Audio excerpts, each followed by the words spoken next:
everyone. I'm Adam Smith. I'm the Programme Director for Dementia Researcher, and thank you for joining us today. And today we're here with a session focusing on innovation, dementia care and support. I'm very pleased to be joined by Dr Ella Moonan Howard from the Alzheimer Society. Hi, Ella. Hello, From the everyone. Alzheimer Society's innovation team, who leads work to support people with new and developing ideas that could make a meaningful difference in the lives of people affected by dementia. Ella is going to be taking us through Alzheimer Society's Innovation Launchpad program, which is currently accepting applications through to the 28th of November. This is a 6-month, I'm going to completely steal your thunder here, Ella. This is a 6-month part-time incubator that supports people to test, validate and shape early stage dementia product ideas with mentoring, access to experts and real-world insights from people living with dementia and those working in the system. And importantly, it's free to join. Our aim today is to raise awareness of the program and encourage researchers, clinicians, entrepreneurs, technologists and people living with lived experience who have an idea but perhaps aren't sure where to start. Ella is going to start by presenting the program, and then we're going to move on to conversation. So please feel free to ask questions at any time, and we will get to those in the program. If you're watching in X, you click on the video and then you can comment there. If you're watching on LinkedIn, you can post comments in the comments, and the same goes for YouTube as well. And once Ella is presenting, I'll post some links and things to the program so you can get more information. But for now, that's enough from me, and I'm going to hand over to Ella, who's going to take us through your slides. Thank you very much. It's such a pleasure to be here today and to talk all things innovation and innovation at Alzheimer Society in particular. And as Adam said, the sort of context for doing this is that we have one of our programs, Launchpad, which is open for applications right now. I will give a bit of a background context into our work, why we do our work, and some of our other programs as well. So our vision in innovation at Alzheimer Society is to become the global leader in new solutions that will increase choices, improve quality of lives, and revolutionise treatment, care and support for people affected by dementia.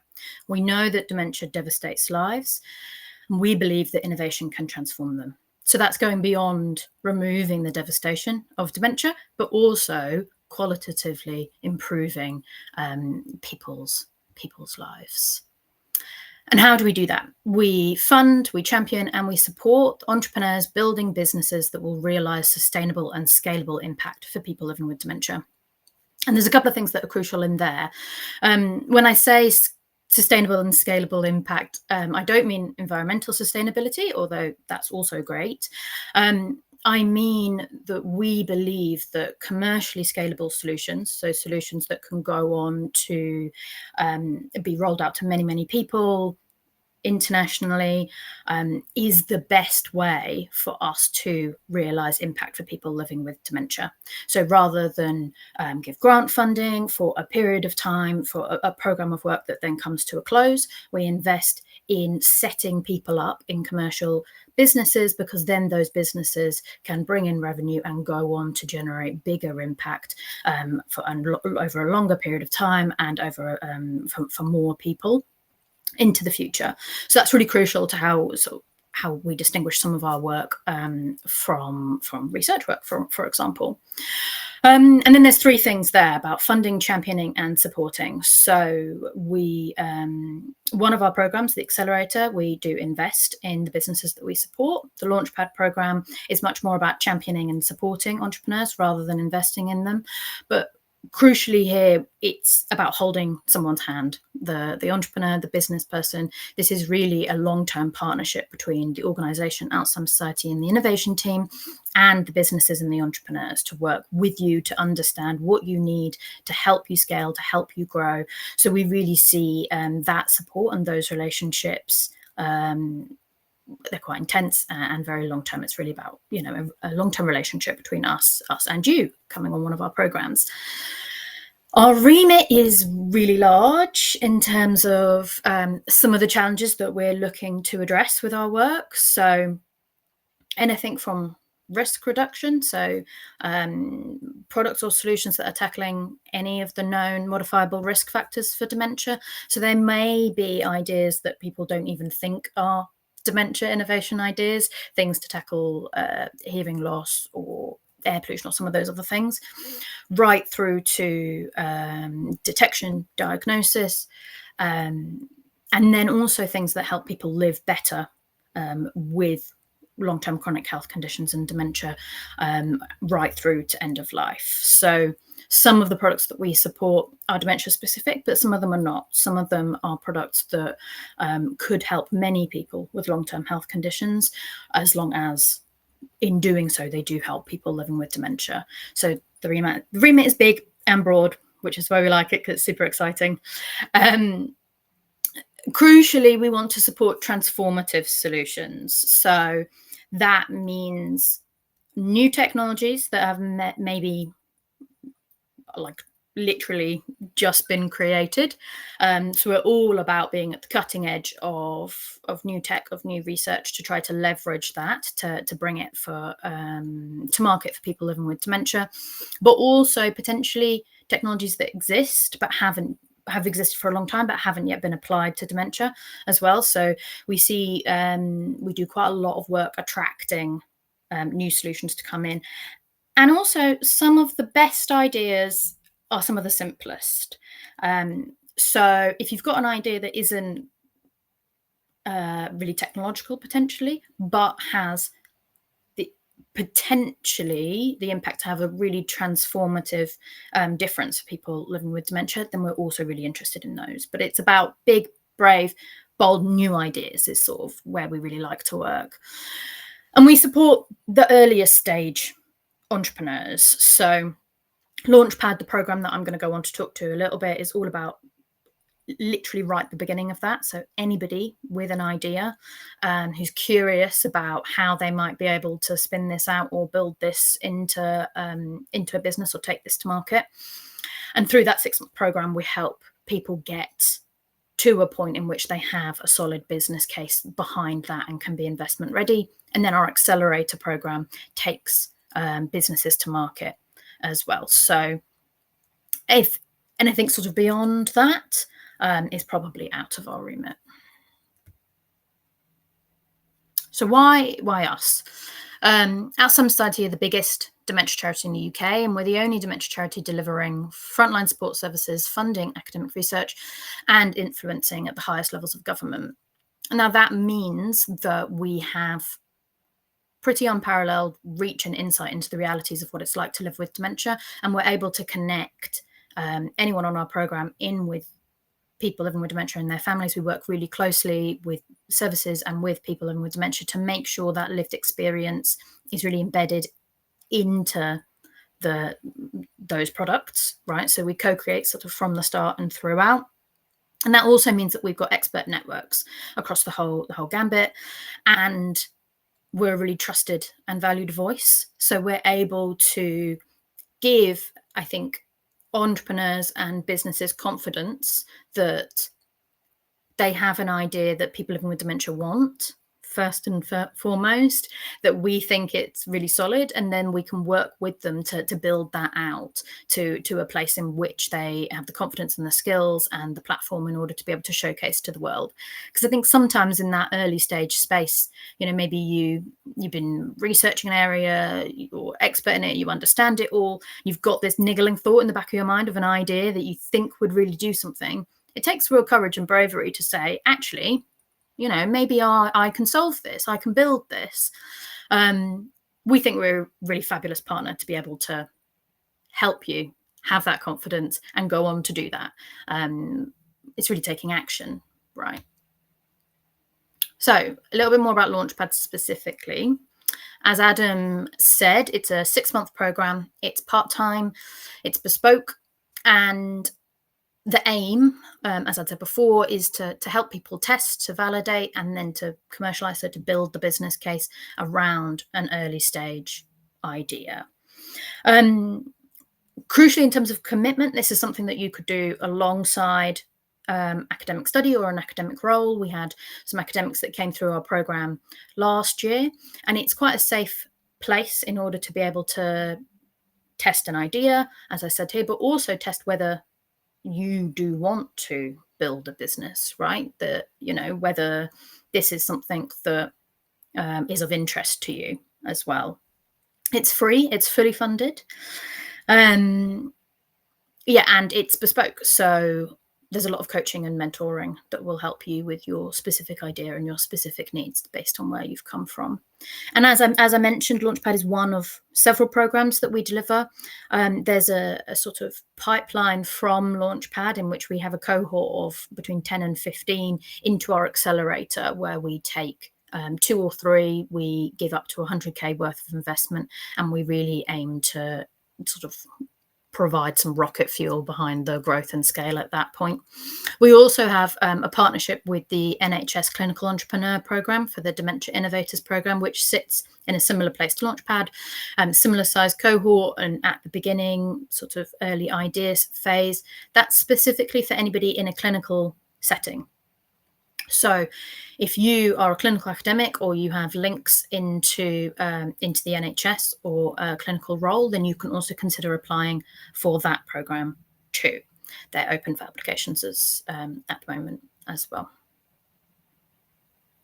What do you get? As I've mentioned, fantastic networking opportunities, the opportunity to utilize the Alzheimer Society brand to really gain confidence and reach and leverage.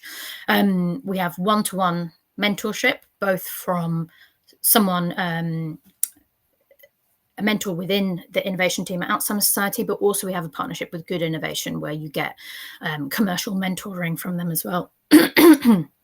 Sorry. There's also commercial skills development. So lots of masterclasses, understand how to have an investment runway, price points, sales strategies, all of that sort of stuff that I think can sometimes be a little bit daunting to people who maybe haven't come from a business background. But really we demystify all of that and break it down. So, how do you set yourself up as a limited company? What does that mean for tax? All of those sorts of nuts and bolts things that we can hold your hand, get yourself all set up and sorted. And then, as I've mentioned a couple of times, co-creation is really at the heart of everything we do. So you have opportunities to be able to embed yourself in the front lines of people supporting those living with dementia, work hand in hand with people living with dementia in order to build out this solution. And I think that looks a little bit different from maybe lots of the research work that you might have done, because it's about building a long-term relationship with people who will feed into your product, into your idea, and then become customers and become champions. Sometimes people living with dementia have then gone on to be on the boards of those companies. So that relationship looks slightly different from a sort of researcher participant relationship. And this is the timeline. So both Launchpad and Accelerator will kick off at the end of February next year. And the content across Launchpad is delivered alongside our Accelerator for that 6-month period, culminating in a demo day to coincide with AAIC in London next year. And then for the Accelerator program, there is some follow-on support for the next 6 months. So if you came off Launchpad and your idea had really got some traction, you were really enjoying it, really loving it, then there'd be an opportunity for you to apply to go into the Accelerator cohort for the following year, if that makes sense. I think this timeline explains that a little bit better. So the applications for the Accelerator would open just after Launchpad closes. That's sort of how the loop would work. So I wanted to run through a couple of bits of feedback that we got from this last round, maybe to bring it to life a little bit more, but what some of the cohort participants had said. So I'll explain a little bit about these companies. I've got a couple of other slides explaining who they are, but this is a couple of quotes from them. So Tom from Prepare for Care said, I was flapping around trying to find traction, define what my product was, wasn't sure of the market I was currently in, and was going to stop. And then Launchpad completely transformed the business, helping pivot to B2C. So that's business to consumer rather than business to business. So I think that's a good idea of how the commercial mentoring and advice had changed the way that they were delivering that business and allowed them to really get traction. Molly from Dentblue came in with just an idea, and she said there that it completely transformed her from someone who'd never have considered themselves an entrepreneur into a confident business owner with a viable business model and a testable prototype within 4 months. So I think that maybe draws on some of the things I was trying to say about how we can really work on people's skills and their confidence to build them up in order to be able to own their product as an entrepreneur and a business owner. And Kim talks a little bit about that confidence piece as well, which says, you know, she can go out to investors and have a really sensible conversation now. And Emma similarly said, before Launchpad, I was a behavior analyst with a brilliant idea. After Launchpad, I'm the founder and CEO of a company that's developed a product that's going to transform the way that dementia care is provided and understood, improving the lives of millions, which maybe taps on some of the things I was trying to say about scale of impact. There is the potential to really build something that could deliver direct, transformative impact for millions of people living with dementia. 100% of people in the cohort said that they would recommend the program.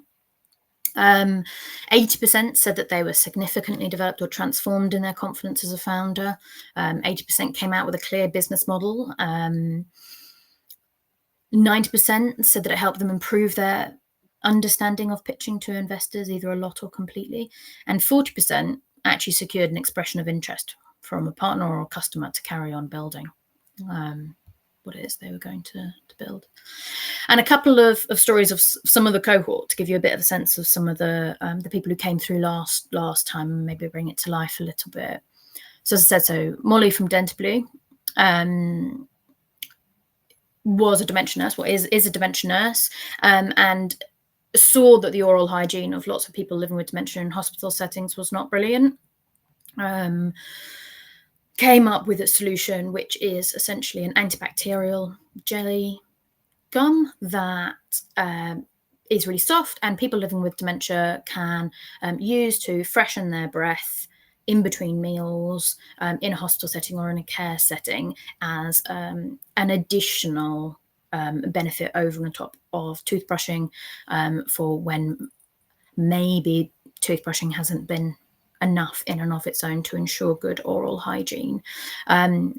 As I said before, she went from an idea through to fully testable prototype. She's getting ready to go to market, and she's had lots of interest. She actually was shortlisted for the Care Innovation Challenge on the back of the work that we'd done with her as well. Emma from Emerald Care is creating a behavioural insight platform. This is for use in care homes in order to detect distress, signs of distress, and then prevent them. And I think what's interesting here is she used her academic background, understanding of data and insight, in order to turn that into a software product that can now translate that knowledge directly into care outcomes. Oh, and that's her at London Tech Week, which was part of the programme last year, where we invited some of the Launchpad cohort to present with us at London Tech Week, and at various other conferences. There's lots of opportunities to do that as well, which people really enjoy. And then the last example that I'm going to give is from a duo, Action XR and Melody. I thought this was an interesting case study because one was an academic who is an expert in nostalgia and therapy, and then a product owner who'd come from PlayStation and VR as well. And they really used Launchpad as an opportunity to test working together to see how they could translate their academic research into a product, bringing their skill sets together and seeing what that would be like for people living with dementia. They got some great media coverage in the program. I think think it was the Mirror. I'm now forgetting which paper it was, but we had a lovely big spread there. And Gary, the academic behind that project, spoke really highly of Launchpad as a space to be able to look at his academic research from quite a different angle, saying, you know, actually, what do people living with dementia, what do customers understand, what do they want, how might you sell it, how might you package it up, what the returns might be. He said that it really sort of opened his mind to a different way of looking at his own research as an expert, which he really enjoyed. That's enough from me. All of the information on all of our programs is on our website, which you can get there at www.alzheimers.org.uk/innovation. We're quite active on LinkedIn, so I'd encourage anybody listening who's even just curious about innovation or about translating research into innovation and what that looks like to follow us on LinkedIn. You can find us at AS Innovation Team. You can email us if you have any specific queries. We will pick anything up. And also, I am running drop-in office hours. So if you go onto the Launchpad page, or if you go onto our main innovation page and then navigate to Launchpad, you should see at the bottom of there a button which will allow you to book a 15-minute call with me directly. And I'm chatting to people about if they're interested, if the program's right for them, if we think that their ideas are something that could be turned into a business, all of the above. Be very happy to chat.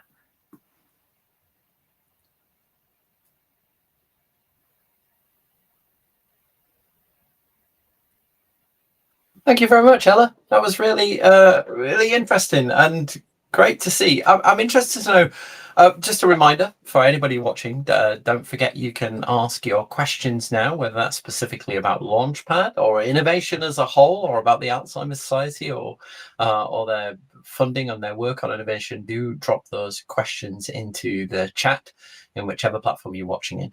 Ella, what kinds of ideas or concepts tend to be a good fit for Launchpad for the people coming through? Because Launchpad is very much it seems to not just be about the idea, it's also about the kind of people as well, but they need to have at least something in mind. Am I right in understanding that? Yeah. So it's a bit of both. You do need to have an idea. So if you're sort of interested in becoming an entrepreneur, but really you've got no idea what it is that you would want to translate, you're probably not quite ready, although I'd be happy to chat to you anyway and see what it might look like to get to an idea. If you've got an idea but you're not sure if it could work, if it's feasible, or if people would really want it, then that's probably the perfect sweet spot for us, because we can really quickly and easily tell you, look, is this something which you should pursue or not? You know, do people living with dementia think it's a good idea? Do we think there's a market for it? What would it look like? And also, I think, explain a little bit more about what that would look like if you were to become a business owner. There's lots of different options, you know, personally, for what that could mean. So we can sort of explain some of those for people as well. And am I right in thinking it doesn't have to be a product? Can it be a service as well? Or is that just for the accelerator program? It has to be a product, really. Now, product is potentially a slightly misleading term in that it doesn't have to be a physical product. It could be a software product, and so that blurs the line between, you can have software as a service, right? So it can be a service, but you're sort of productizing it. It can't be like, I want to set up a small charity to do something, or if you're delivering something within the NHS, you want to change a service model from within a system, if that makes sense. It needs to really be something which is sold as a commercial product. Okay. If that makes sense. Ooh. So I'm gonna question a bit more on this. So say give you an example, you are involved in, you're a researcher who's developed an intervention that we know particularly helps people. So say some kind of like a singing club, for example, or something creative that you want to set up as a company to deliver that creative intervention to people. Would that be appropriate for this? Yeah, potentially. Yeah. I think the conversation would look like, and this goes back to the piece about it being scalable. The conversation would look something like, if you set yourself up as a business, so you are a consultant delivering this singing group, you only have so many hours in your day and week, and you will be able to do that, but it's very difficult for you to reach lots of people. How can you turn what you're doing into something which could allow you to reach many more people through the same intervention, right? And that's part of sort of productizing it. So does that look like a consultancy business in which you train the trainers and you go on? Does that look like some sort of resource that you give out to people? And how do you sell that to allow other people to deliver the singing group? Does it look like a platform for people to do singing groups, or a franchise? Or so I think it's we would be looking for, like, where is the commercially scalable product behind the intervention? I can see that you might help them kind of work out how they can franchise, or how they can set that up as an actual business that delivers that widely or internationally. Many people working in, obviously today, I said at the start, we're aiming this particularly at kind of researchers and clinical people. Many people working in research or clinical practice don't really see themselves as entrepreneurs. What would you say to somebody who thinks that this isn't for me? I think there's loads of transferable skills. So lots of, like, the language of academia and research is the same as the language of innovation and business. It's all about learning.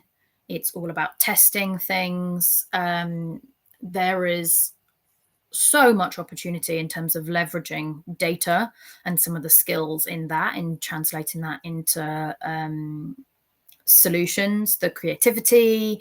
So I think there's a lot of skills that academics have that can be quite easily transferred over to being a business owner.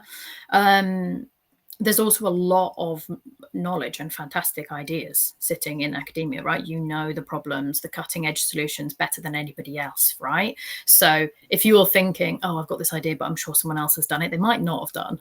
And you might be the only person who's come up with that, right? So lots of the best ideas are sitting with academics. It might be that it's not right. It's not right for everybody, and that is also fine. There's lots of different ways in which ideas can be translated out of academia. So it might be that you come up with something and then you license it and someone else goes and builds it. You know, that's fine. Being an academic is a brilliant career, and one that lots of people work really hard to do, and we're not trying to tell anybody you shouldn't do that. So, you know, some people will license something and then go on and do another research project, and they know that impact is going out and being led by someone who wants to build a CEO. Some people straddle both. Some people do leave and they want to embed the science into the business from the ground and be involved in that. That's something that we can explore through Launchpad, right? What does it mean for you to commercialize your research? And I would also say that it's all about impact. Everything we do is about creating change for people living with dementia, and of most of the academics that I've ever met, that's one of the biggest motivators for people. So it's obvious innovation and product development is not the only route to impact. Of course it's not, but it is a really, really good one. So if you're at all curious about how you might be able to generate more impact from your research, then I think it's really worth exploring what that could look like.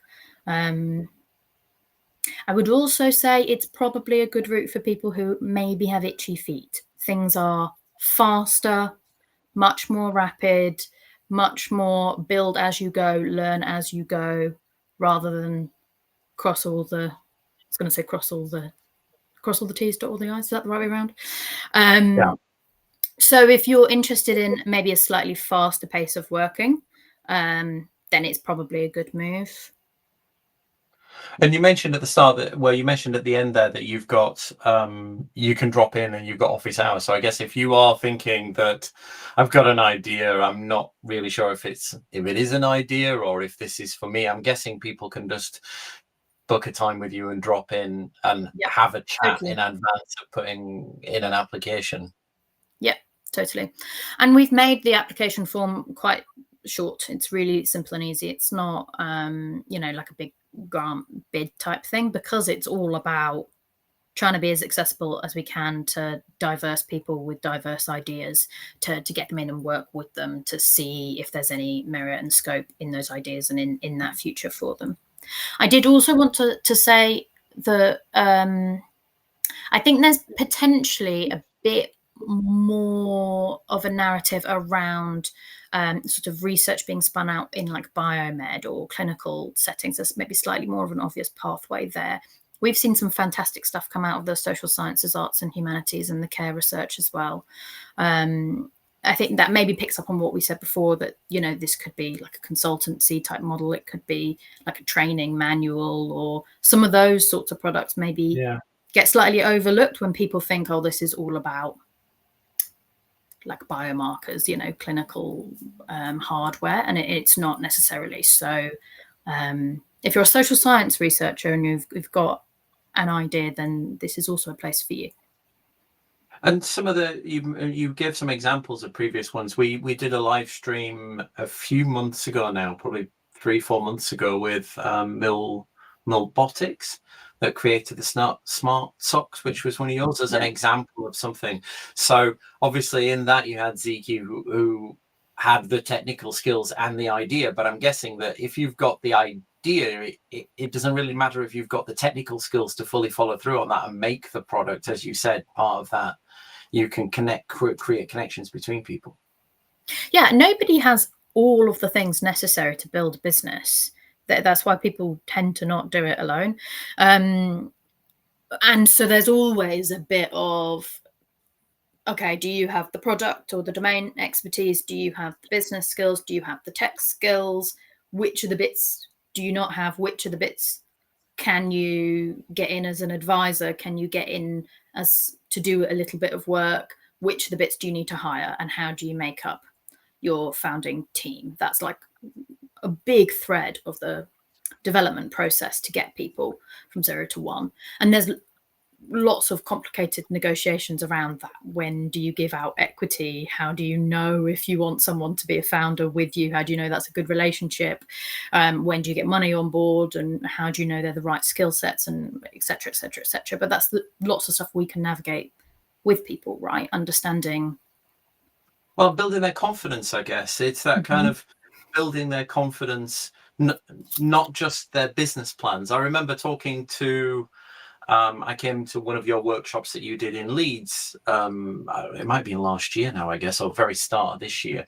In talking that even just getting on the program seemed to validate that there was some worth in the idea that they had, and I think getting that validation gave them a great deal of confidence to be able to continue to apply on for grants, to go to businesses, to give that approach. And just having that kind of rubber stamp of, I'm in Alzheimer Society's Launchpad program, made a massive difference to the next steps that they could take.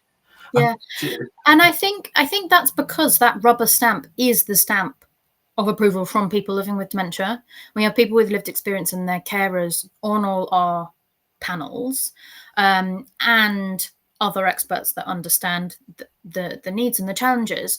So if you're an investor, for example, you want good new solutions you can invest in and you can make some money. You don't know anything about dementia, because they're not going to be subject matter experts. If they see, oh, Alzheimer Society thinks this is a good idea because people living with dementia think it's a good idea, they think, oh great, they're going to sell some. Customers are going to buy it because people want it. That's like basically the biggest thing. Absolutely. Right? Are you creating something that people want? If you're doing that, then Can you describe for me, just in very practical terms, what does progress look like in the kind of first month or two of the program for people? Yeah, so the first month, I'd say, is a lot of that is about articulating what it is you want to do. That sounds easy. It is much harder to do in practice than it might seem. And there is something really powerful about actually being able to say clearly and concisely, this is sort of what it is I think I want to create. And then it's about like networking. So putting them in front of all of the people who might be able to give them any reasons why that might not work, because the earlier you understand the reasons why it might not work, the better you can build something and you can work that out. And then it's about sort of putting the framework in for the business behind that. So some of the logistics for that, as I said, business plan, sort of go-to-market strategy, sales, what runway might you need, how much money might you need, prototype development, and a lot of co-creation throughout. So we'll be linking people up to have mentors with people with lived experience, have opportunities to do focus groups, have one-to-one conversations, link in with lots of the support that we have across the society. So that could be like our media teams or our legacy team, or, there's lots of different people who work across Alzheimer Society that have skills and expertise and interest that they can pull in to bring you along. And by the 6 month point, we hope that people will essentially, at demo day, you're pitching something, right? So it's a presentation, but it's a lot more than a presentation, right? Because behind that, you need to have like clear financials, a clear strategy, like testimonies about why this is something that people would want, the starting of a founding team. And in that 6 months, I mean, how many because this is the second year of running this program. Yeah. What's happened to the people who are in year one? I know obviously you will have been learning about the program and you'll have a different, I mean, are those businesses and those products that came out of year one now actually starting to progress? Yeah. So many of them are fundraising at the moment. Lots of them with really promising progress. Several of them have won grants on the back of the work that we've done. So that's sort of taken, given them a good boost. And some of the others are going straight to market. So will be hopefully bringing in revenue by the end of the year with sort of waiting lists and good customers coming in. Again, that's sort of when I said about things being bespoke. For some businesses, it makes sense to get revenue as quickly as you can. I mean, you for nothing else, it means you own all the equity. So there's benefits to that. For some businesses, it makes sense to get grant funding, particularly if it's quite a highly technical product that you'll need to build out the science a little bit more behind. So some people will go that route. What's the kind of time commitment? So somebody who's watching this, who's a researcher who kind of has a full-time job already, I mean, how much time do they really have to commit to the program and to this, do you think? Yeah, I mean, it's a good question, right? And I think like all of these things, the more time you put in, the more you get out of it. There's 3 face-to-face events throughout the program, sort of the beginning, middle, and end, which we ask people to commit to coming to. Those are in-person, sort of full-day events. There'll be weekly check-ins. So that's weekly content, opportunities to connect with the other cohort, connect with the team, and be mentored. So that's probably half a day a week maximum in terms of content. And then it's what time you're able to put into it in order to see your business progress. And I will say that lots of the participants on the cohort last year said that it was more than they thought, that there was a lot of support there, and they really wanted to maximize all of that support for the 6 months that they'd got to give it really 6 months doesn't last too long. No, it Um, goes quickly, right? And yeah, things move fast. have you seen some moments where speaking to people affected by dementia have fundamentally reshaped some of these ideas that have come through? Yeah, there's lots of ideas. Some of them are like practical things. So Molly from Dentablu, for the example I gave earlier on, we did some care home visits on the program, and she had a lot of professional experience in hospital environment but hadn't worked in care, and she was thinking that she would sell direct to care homes as one of the sort of distribution channels for a product. When we went and she spoke to them, they said, oh, well, actually all of the residents, their families bring in their hygiene products, so we don't buy like toothpaste for any of our residents, right? Which is like quite a simple, easy insight. That she was like, okay, well, let's not do that. But like, that's the sort of insight you need early doors, right, to avoid wasting time. And then when we did some focus groups with people living with dementia and their families, she was able to bring prototypes with a few different product varieties, and they directed the packaging. So the pouch sort of design that she chose was chosen by people living with dementia because they didn't want blister packets and wanted something big, and it's similar with taste as well. So lots of the sort of foundational prototype build stuff was co-created. It's still a conversation, I think. I remember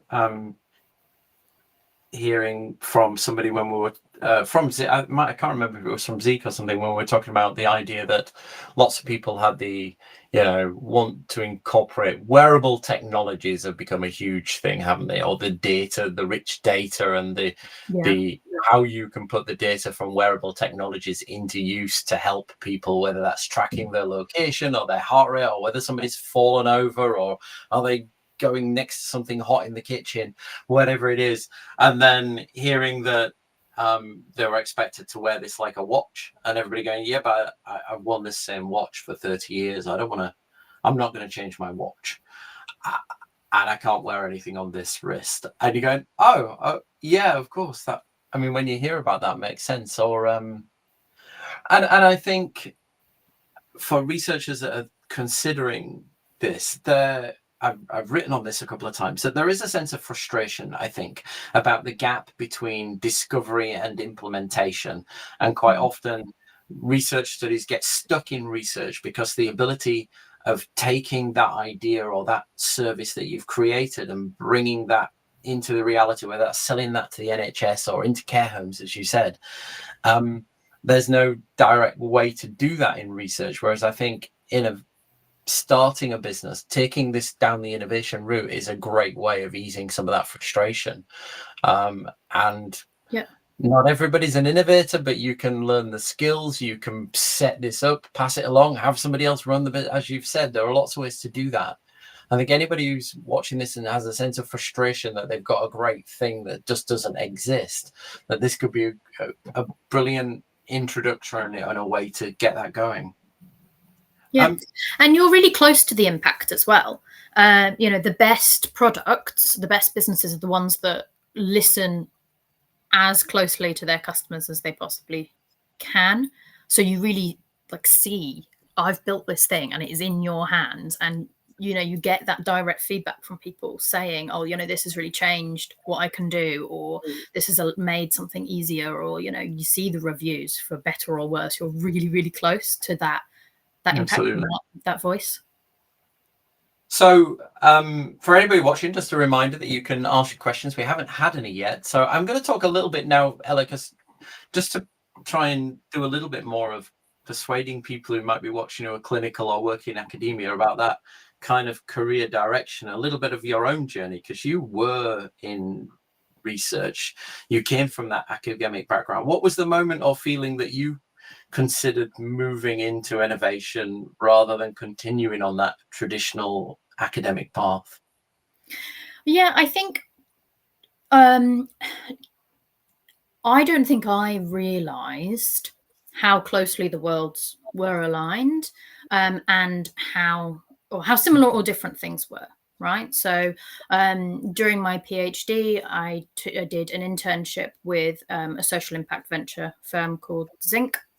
And my role was all about translating academic evidence into ventures, into businesses. And I think I went in quite naively thinking like, I'll write some good literature reviews and I'll tell them about all this stuff and maybe create a nice theory of change for the impact they're going to make in the world, and it will all be brilliant. And I was amazed at the science that they were all doing, but they just weren't calling it science. Right, that they were co-creating with people, they were testing things, they were getting data, they were like scraping data from social media sites, they were doing all of this stuff. It just was called something different, called user research, or called something, and they maybe weren't actually. A lot of it was just about slightly tweaking the academic, the research methods in order to make it slightly more rigorous. And it also made me realize, the data that is held in ventures as well, and the knowledge that then is not spun back into academia potentially. I think this was 10 years ago, but now the knowledge that I think we can all see that's held in like big tech or in some of these other private companies that can then be used to publish back into academia is really, really profound. One of the companies in our portfolio, EarGym, who I think that you might have met them before, but they've got a hearing training product, which is all about mitigating or reducing the loss of the reduction in hearing loss. They've been able to collect an unparalleled data source on hearing and dementia that didn't exist in academia, and then been able to publish that back into the academic world. And so I think it really opened my eyes. I think I went in quite naively thinking, I have the information in these journals and I will give it to the business and they will learn and they will create impact, and actually realized that there is so much more to learn between the two, of how knowledge can be transferred, how impact can go both ways, how research can be utilized better, and as I said, how the skills are really, really similar. It's all about putting something into the world, which is essentially at its core an experiment, seeing what happens as a result of putting that thing into the world, and how do you test that, learning from it to then put something else back into the world. And innovation is all about making that feedback loop as quick and efficient as possible to be able to essentially get a thing into the world that works before you run out of money. So, in lots of ways, it's science like at its most raw form, I think.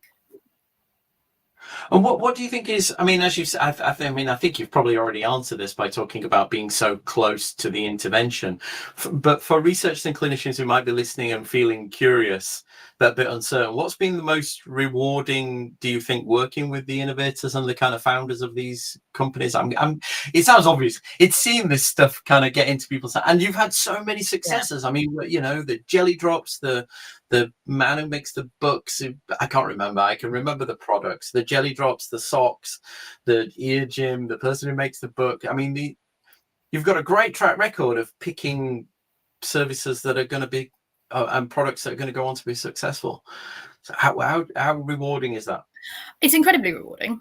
I think it's fun. Like if you're creative, which I think lots of academics are, I think you have to be really. It's a really creative process, and it's nice to see the product of your creation or someone's creation, out in the world and affecting change. I do also think that we sit at quite an interesting place in the dementia landscape for innovation, where, the government's health 10-year plan is all talking about leveraging technology, moving, from analog to digital, hospital to community, and disease to prevention. All of those big shifts in the health and social care system have a huge innovation and technology component to them being done well. And I see, lots of the disease modifying treatments coming through clinical trial, and actually to be able to roll those out and make the systems ready to be able to adopt those also has a huge technology component to it. So it's fun to be an innovator. It's great to do science. It's impactful to build a business, all of those things. But also, I think crucially, dementia needs this right now. That I think technology and innovation is going to be what will change the dial in terms of us being able to have a functioning health and social care system that people can really benefit and use, allowing people to stay in their own homes and get the right treatment in an accessible and enjoyable format, allowing people to be able to access diagnoses early enough to be able to get the right interventions to get on the drugs. All of those big meaty problems that we're facing as a dementia community, they can't just be solved by research. They have to be solved by innovation and technology too. You just made me think of something else. So if your idea is a little bit further upstream, it's kind of more prevention, pre-diagnosis, kind of, in that prevention space. Is that still something you'd look at? And what about something that helps older people as a whole that may or may not have dementia? So it could help somebody living with Alzheimer's disease, but also would be useful for any older person who's, living at home or needs an adaptation perhaps or something like that. Yeah, both very much in remit. In fact, quite often we have people who have developed something, often from a lived experience with dementia. Maybe they were caring for a parent or a grandparent and they've seen an issue, and then they create something and they say, this will be perfect for dementia. And we often say, this is not just perfect for dementia. It is, but it's also perfect for all of these other people. And actually, if you're going to get some money to take this to market, you need to pitch it as being having the biggest possible impact that it could do. So for us, it's a win-win. If we help people with dementia and we help people with cancer or cardiovascular disease, then fabulous, especially because lots of people with dementia also have those things too. So it's kind of up there in the top 3 commandments of innovation, isn't it? Have multiple uses for your product or whatever it is. I can't remember. It's we're talking to Zeke with the smart socks, and we're obviously about helping people live with dementia independently, but you're also talking, surely sports people would quite like a lot of data rich environment where you use that to adjust your performance. That sports people might like to use this as well, and having those multiple uses is just going to make you more viable as a business, isn't it? Yeah, and it's a part of a sort of overall strategy as well. So lots of people will go to market with a product that the customers are easier to access and you can get higher margins, and then roll out to a different group. So it's a bigger picture as well. But having said all of that, we do want people to be creating products which are accessible for people living with dementia. And we think that that's the best way to create a good product, because if it's accessible and usable for people with cognitive impairments, then in general everybody else benefits from a better designed product. So that does come. Thank you very much, Ella. So just a reminder, applications for Launchpad are open now. You just need an idea. Just have to be fully fleshed out. You need to be interested in setting up a business to do this and bringing that product to market, helping people living with dementia. You've got until the 28th of November to apply. It's free. It's a 6-month program that could lead who knows where. But it comes with great mentoring. You're going to get access to people with lived experience who can advise you on your product. You're going to get business support, great advice on how you can take that forward. It's a part-time commitment. You don't have to just do this. You can carry on with your other job as well. And if you're not sure, you can even just book a call with Ella to have a chat through things and see if this is for you. Something I also did, and we do this at the end of our Salon weekly webinars, is we have an AI model that's been trained entirely just on content from the Dementia Researcher website. So not on the internet. It's learned just from Dementia Researcher. And funnily enough, we've actually got quite a lot of content on innovation. We did a whole week-long series. Ella wrote some brilliant blogs for us. We've had a few webinars on this now, and we've done some live streams in the past. And I asked it for 10 top tips for people considering applying or transitioning to innovation. And this is what it came up with. So number one, you don't need a complete business plan to start. You need curiosity and an idea worth testing. Would you agree with that, Ella? Good. Definitely. Number two, the best ideas begin with a clearly understood problem, not a finished solution. And I imagine that'll come up in your application. Number three, speak to people living with dementia early and regularly. And even if you need that now, we can connect you. Number four, you're not expected to know everything, but being open to learning is more valuable than having all the answers. Number five, expect your idea to change shape as you learn. That's a sign of progress. Number six, think about who will use this, not only who will benefit, which is what we were just talking about.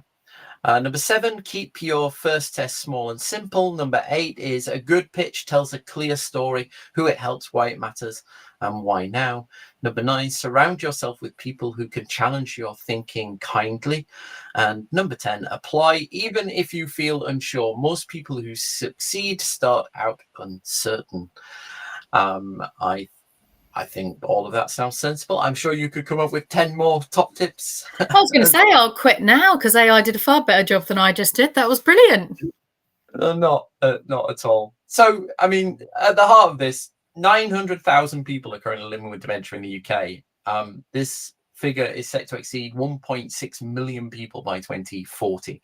Dementia is a leading cause of disability in later life, higher than cancer, higher than cardiovascular disease, and the economic costs alone are estimated at being 42 billion pounds a year, and only 4% of dementia care products on the market today are based on evidence or co-design. So if you're an actual researcher out there, then this is a great way for you to take your research, to take what you've learned and put it into the hands of people who really are going to benefit.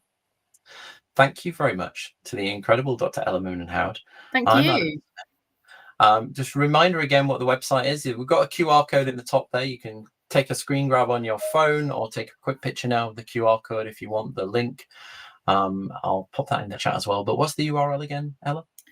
It's www.alzheimers.org.uk/innovation. /innovation. And if you're on the Dementia Researcher website and you want some top tips, dementiaresearcher.nhr.ac.uk/tag/innovation will bring you to all of our content on this topic as well. We're going to be back in the dementia research community, not on YouTube or on X, but exclusively in the dementia research community tomorrow evening at 8 p.m. for the third of our debates. We're having a 10 debate series leading up to Christmas, and our salon debate tomorrow is on should genetic testing be routinely offered to anybody aged over 40.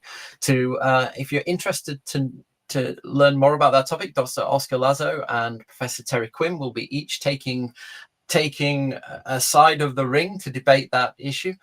So we hope to see you at 8 p.m. tomorrow. But in the meantime, I'm Adam Smith, and you've been watching the Dementia Researcher live stream with Ella Moonan Howard from the Alzheimer Society. Thank you, everybody. Thank you so much. Bye-bye.